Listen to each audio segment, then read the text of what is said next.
Right now, in 2026, something shocking is happening in the auto industry. Some major car brands are slashing prices so aggressively that vehicles are selling 40, 50, even 60% below MSRP. Today we're talking about the car brands that could actually go bankrupt, and why they're suddenly dumping cars for prices that look almost impossible. Most people think these huge discounts are just normal dealership promotions. Maybe inventory is high, maybe the economy slowed down, and manufacturers are simply trying to clear space on the lot. But the truth is far more serious. These discounts aren't just marketing tactics. In many cases, they're signs of financial panic. Several well-known automakers are fighting for survival right now, and the desperate pricing you're seeing is a warning signal that something is deeply wrong behind the scenes. In this video, I'm breaking down 7 major car brands that are in serious trouble in 2026, the shocking reasons their businesses are collapsing, and why their fire sale pricing still might not be enough to save them.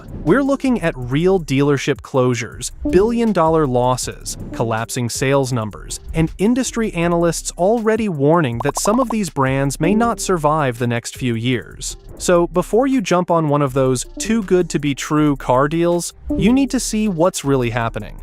To understand how serious the situation has become, we need to start with a company that completely vanished from the market for more than a year. Jaguar. Jaguar may have made one of the most dangerous strategic decisions any legacy automaker has attempted in years. The company essentially stopped selling cars before the replacements were ready. In 2024, Jaguar announced that it would abandon internal combustion entirely and relaunch as a fully electric luxury brand. No hybrids, no gasoline engines, just electric vehicles. The idea sounded bold and forward-thinking, but the execution created a major problem. Jaguar discontinued most of its existing models, including the XE, XF, and F-Type, long before the new electric lineup was ready to replace them. That decision left Jaguar dealers in a strange position. For nearly 20 months, many showrooms had very little inventory to sell. Sales staff could greet customers, but they often had no new vehicles to demonstrate or test drive. In the luxury car market, disappearing from showrooms even temporarily can be devastating. Buyers rarely wait around for a brand to return. Instead, they move on to competitors like BMW, Lexus, or Mercedes-Benz. Once that loyalty shifts, it becomes extremely difficult to win those customers back. The situation became even worse when Jaguar's electric relaunch ran into delays. Models that were supposed to arrive in late 2025 slipped further into 2026, leaving the brand absent from a market that was rapidly filling with new electric luxury vehicles. For a company built on prestige and visibility, vanishing from the showroom floor for more than a year is a dangerous gamble. Jaguar disappeared from showrooms for over a year. But the next brand faces a different problem. In many parts of the country, you cannot even find a dealership anymore. Let's talk about Alfa Romeo. Alfa Romeo is one of the most romantic names in the entire car industry. Italian heritage, racing history, beautiful design. On paper, it should be a thriving luxury brand. In reality, Alfa Romeo is struggling to maintain even a basic presence in the United States. The biggest problem facing Alfa Romeo right now is not just weak sales. It is the collapse of the dealer network that is supposed to support the brand. As of 2026, Alfa Romeo has fewer than 75 dealerships left across the entire United States. That number is shockingly small for a luxury manufacturer trying to compete in a country of more than 340 million people. To put that in perspective, some entire states have no Alfa Romeo dealer at all. In places like Wyoming or Montana, customers who want to see one in person may have to travel hundreds of miles just to find a showroom. This creates a very real problem for anyone considering buying one of these cars. Luxury vehicles depend heavily on dealer support for maintenance, warranty work, and long-term service. When the nearest dealership is several hours away, even basic ownership tasks become inconvenient. Imagine buying a luxury sedan and then needing to drive half a day just to get routine service completed. That kind of inconvenience quickly discourages potential buyers. It also creates hesitation in the used market. Buyers start asking a simple question: if the dealer network keeps shrinking, Who will service these cars 5 or 10 years from now? Dealer networks are the backbone of any automotive brand. When they start shrinking, it usually signals a deeper financial problem behind the scenes. For Alfa Romeo, the shrinking footprint creates a vicious cycle. Fewer dealerships mean less visibility. Less visibility means fewer sales, and fewer sales push even more dealers to abandon the franchise. That cycle is extremely difficult to reverse once it begins. History shows that once a luxury brand loses its nationwide support network, rebuilding customer confidence becomes nearly impossible. Alfa Romeo is struggling with a collapsing dealer network, but the next company is much bigger, and its problems are far more serious. Let's look at Nissan. Nissan used to be one of the most powerful names in the global auto industry. It built legendary vehicles, pioneered electric cars with the Leaf, and sold millions of vehicles every year. But in 2026, financial analysts are openly discussing something that would have sounded unthinkable a decade ago: the possibility that Nissan may need bankruptcy protection to survive. The crisis did not appear overnight. It is the result of years of decisions that slowly weakened the company's foundation. Recently, Nissan announced 9,500 global layoffs and plans to reduce production capacity by roughly 25%. These are not minor adjustments. These are the kinds of moves companies make when they are trying to stop massive financial bleeding. At the same time, Nissan's product lineup has struggled to stay competitive. Models like the Altima, Rogue, and Frontier are still selling, but they no longer dominate their segments the way they once did. Competitors such as Toyota, Honda, and Hyundai have steadily pulled ahead in reliability, technology, and resale value.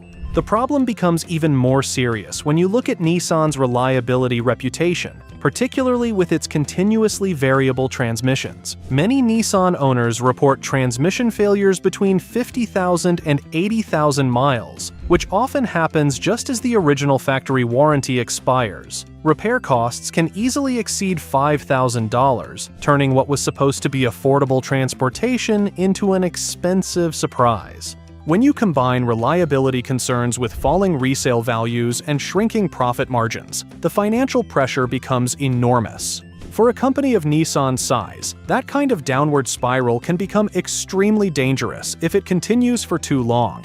Nissan's crisis comes from years of bad decisions catching up. The next brand has a different problem. Many buyers simply cannot explain why it exists. Let's talk about Lincoln. Lincoln has spent more than a decade trying to reinvent itself as a serious luxury brand. The problem is that even today, many buyers still struggle to answer a simple question: why choose a Lincoln instead of something else? Lincoln's biggest challenge right now is not necessarily product quality. Some of their vehicles, like the Aviator or the Nautilus, are actually quite competitive in terms of comfort and features. The real problem is identity. Over the past 15 years, Lincoln has repeatedly repositioned itself in the luxury market. One moment the brand focuses on high-tech innovation, the next it emphasizes quiet comfort and sanctuary interiors, and then suddenly it attempts to compete with performance-oriented luxury brands. These constant shifts have created confusion for both customers and dealers. Meanwhile, competitors such as Lexus, Genesis, BMW, and Mercedes-Benz present much clearer brand identities. Buyers understand exactly what those brands represent the moment they walk into a showroom. This confusion becomes obvious when customers start comparing vehicles. A buyer considering a Lincoln SUV will often cross-shop it against something like a Lexus RX or a Genesis GV80. At that point, buyers start thinking about long-term ownership. Lexus is known for reliability and strong resale value. Genesis offers generous warranties and rising prestige. German brands still dominate the performance image. Lincoln, by comparison, often struggles to present a clear reason why it should be the better choice. When that identity becomes unclear, depreciation tends to increase and customer loyalty weakens. In a crowded luxury market, even good vehicles can struggle if the brand story behind them is not compelling. Lincoln struggles with identity in a crowded luxury market, but the next brand faces something even worse. It barely has any cars left to sell. Let's take a look at Chrysler. Chrysler's biggest problem is brutally simple. It almost has no lineup left. As of 2026, the brand is essentially surviving on one main vehicle, the Chrysler Pacifica minivan. A few years ago, there was also the Chrysler 300 sedan, but that model has already been discontinued, leaving the brand with almost nothing to attract new customers. For a major automaker brand to rely on a single vehicle is extremely dangerous, especially in an industry where competitors constantly refresh their entire lineup. This situation creates a strange dynamic at dealerships. Because Chrysler has so few products to sell, dealers often push extremely aggressive incentives just to keep inventory moving. Minivans that once sold close to sticker price are now frequently offered with thousands of dollars in rebates, low-interest financing, and heavily discounted lease deals. For buyers, the discounts can look tempting, but the long-term concern is what happens to resale value if the brand itself continues shrinking or disappears altogether. Automotive history shows that brands with shrinking lineups rarely recover. When manufacturers stop investing in new models, it usually signals that corporate leadership is quietly preparing to phase the brand out. That creates a serious risk for buyers. A car from a struggling brand may look like a bargain today, but if the brand fades away, resale value and long-term support can quickly collapse. And Chrysler's situation is concerning, but the next brand we're about to discuss is even more surprising. Because unlike Chrysler, this company still sells millions of vehicles worldwide. Yet financial analysts are already warning that its entire business model may be heading toward collapse. Chrysler's shrinking lineup raises serious questions about its future, but the bigger story is the company that owns it. That company is Stellantis. Stellantis may be one of the most confusing companies in the entire auto industry. Instead of running one struggling brand, it is trying to manage a whole collection of them at the same time. Stellantis was created when Fiat Chrysler merged with the French automaker Peugeot Group, forming one of the largest automotive conglomerates in the world. On paper, the merger was supposed to create massive efficiencies through shared technology, shared platforms, and global scale. In reality, it created a corporation responsible for a long list of brands that are all fighting for attention at the same time. Stellantis now controls names like Chrysler, Dodge, Jeep, Ram, Fiat, Alfa Romeo, Maserati, and several European brands as well. Managing that many struggling brands under one corporate roof has become increasingly chaotic. The tension is now spilling over into the dealership network. Many Stellantis dealers have publicly complained about declining profitability, weak support from corporate leadership, and growing inventory problems. Some dealer groups have even warned that they may walk away from certain franchises if conditions do not improve. At the same time, quality concerns have started to affect some of Stellantis's most important brands. Jeep, which was once one of the company's strongest profit drivers, has faced increasing criticism over reliability and build quality. As those concerns spread, resale values and customer confidence begin to weaken. When a company spreads its resources across too many struggling brands, it becomes harder to invest enough money into the technologies that will define the next generation of vehicles. Stellantis is struggling to manage a massive collection of brands, but the final entry on this list is far more shocking. Even one of the world's largest automakers is under pressure, and that is the Volkswagen Group.